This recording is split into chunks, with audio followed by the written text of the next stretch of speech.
अगर आज की बात की जाए तो इतनी जदीद टेक्नोलॉजी के बाद भी प्रेगनेंसी के बाद जो है प्रेगनेंसी के दौरान या डिलीवरी के टाइम पे अभी भी अमवात हो रही हैं। तो आखिर इसकी रीजन क्या है? क्या डॉक्टर की कोई गफलत है या कोई हम डाइट इस तरह की इंटेक नहीं करते या हमारे अपने जो कोई इंटरनल इस तरह के मसाइल चल रहे होते हैं जो हम टाइम पे आइडेंटिफाई नहीं करते। इसकी एक मिसाल जो है अभी रिसेंट एक बहुत ही फेमस जो टिकटॉकर थी प्यारी मरियम, उसकी भी डेथ जो है वो सेम रीजन सेम कॉज की वजह से हुई है। इसी हवाले से हमारे साथ मौजूद हैं डॉक्टर अतिया जो कि गायनाकोलॉजिस्ट है। हम उनसे ये जानेंगे कि आखिर कहाँ पे हम लोग कोताही करते हैं। अगर इतना जदीद दौर है, इतनी एडवांस मेडिसिन हैं, इतनी एडवांस टेक्नोलॉजी आ गई है, लेकिन फिर भी अमवात की रीजन क्या है। और दूसरी गेस्ट हमारे साथ मौजूद हैं डॉक्टर हाजरा सलीम जो कि डाइटिशियन है।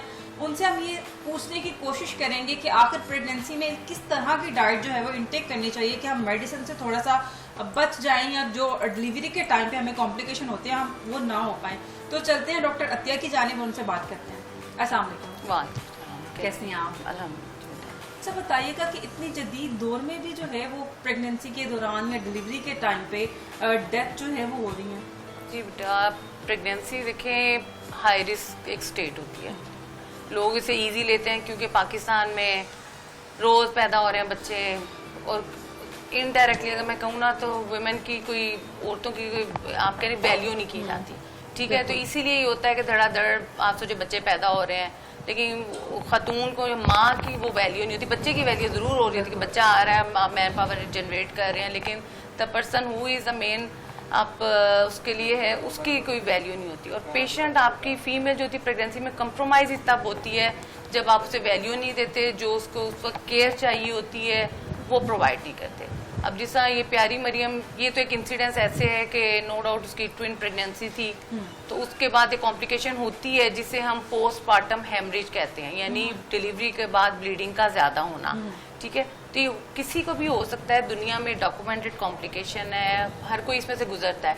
लेकिन बात सिर्फ ये कि जब ये कॉम्प्लिकेशन होती है आप उसे मैनेज उस टाइम कैसे करते हैं या एड्रेस कैसे करते हैं।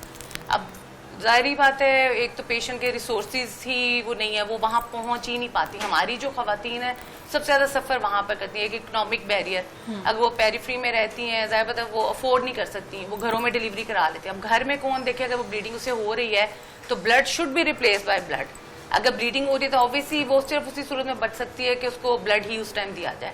लेकिन अगर वो देखे घर में डिलीवर हो रही है या कहीं पेरीफ्री में डिलीवर हो रही है जहाँ ब्लड बैंक की सहूलत ही नहीं है, तो ऑब्वियसली उसे मैनेज करना वहाँ मुश्किल है।